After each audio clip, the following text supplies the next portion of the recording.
What did the Sumerians look like? Not what textbooks show you, not what museums reconstructed, but how they depicted themselves over 4,000 years ago. What did they really look like? Because the truth is, much of what people think is Sumerian isn't Sumerian at all. The Sumerians are considered the world's first civilization. They lived in southern Mesopotamia, in cities like Uruk, Ur, and Lagash, over 4,500 years ago. They gave us writing, monumental architecture, organized religion, and some of the earliest forms of government. But despite all of that, we still argue about something surprisingly basic. What did they really look like? A big part of the confusion comes from the artifacts themselves. Many Sumerian statues and reliefs were discovered damaged, missing heads, broken noses, or entire limbs. And when these artifacts reached European museums, they were often restored, but restored based on interpretation, not necessarily accuracy. In other words, what we often see today is a mix of ancient craftsmanship and modern imagination. So, we took a different approach. Upon analyzing hundreds of Sumerian artifacts, some that have been restored and others barely touched by the hands of curators, we decided to include only artifacts dated prior to 2400 BC. Sumerian civilization, the original one, started its decline after 2400 BC. But why 2400 BC? The Sumerians' decline sped up in the next couple of centuries, when by war, disease, and perhaps natural disasters, Sumerian city-states were abandoned. After that point, other cultures, like the Akkadians, started to dominate. So if we want the real Sumerians, we have to look earlier. In our last episode, we saw how artifacts, especially those depicting Sumerians as they were, ended up with chopped heads, arms, legs, or broken noses after excavation. The European curators then restored the artifacts with their view of how Sumerians looked like. We wanted to find the clues that show how Sumerians depicted themselves in their art through different artifacts.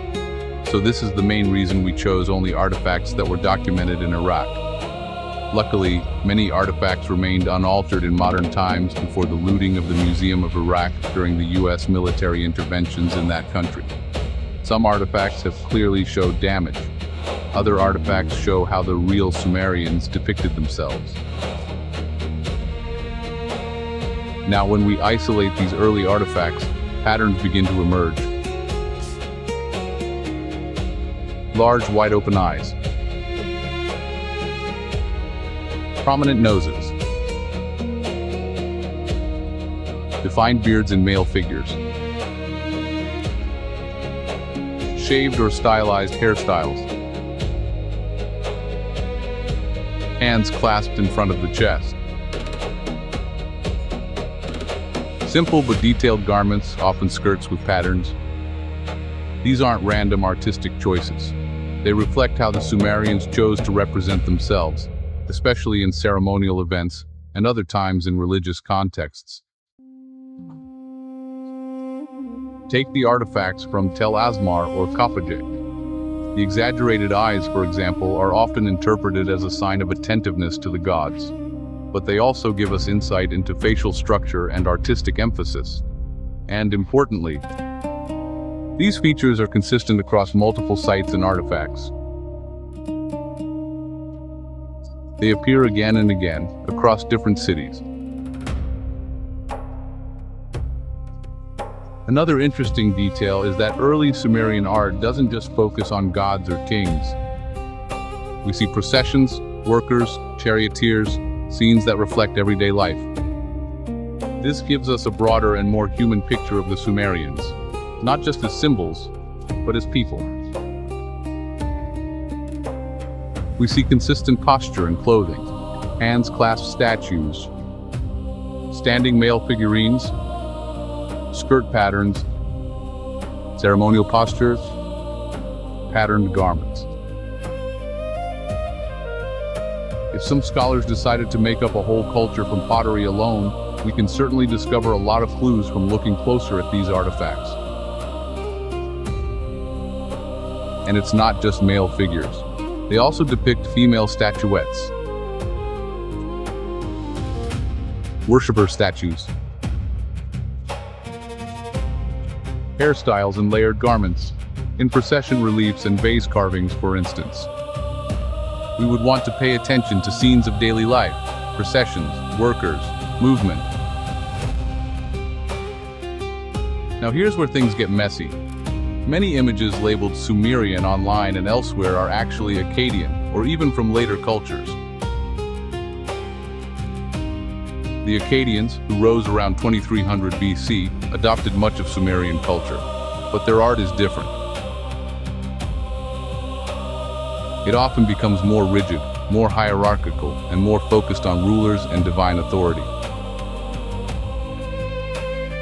Compare the Akkadian procession to the Sumerian procession. Sumerian art feels grounded and communal. Akkadian and later Babylonian art shifts toward power and control. Some of the oldest Akkadian artifacts even look rudimentary, but because they share visual similarities, they're often mixed together. And that leads to a distorted image of the Sumerians. Some websites and even some authors like to include Akkadian art and knowingly or otherwise label it as Sumerian, when those artifacts are from later periods. By the time we reach the Neo-Assyrian period, around 800 BC, the influence of other civilizations, like Egypt, is clearly visible. At that point, calling something Sumerian becomes completely inaccurate, yet it still happens. And some publishers like this kind of misrepresentation.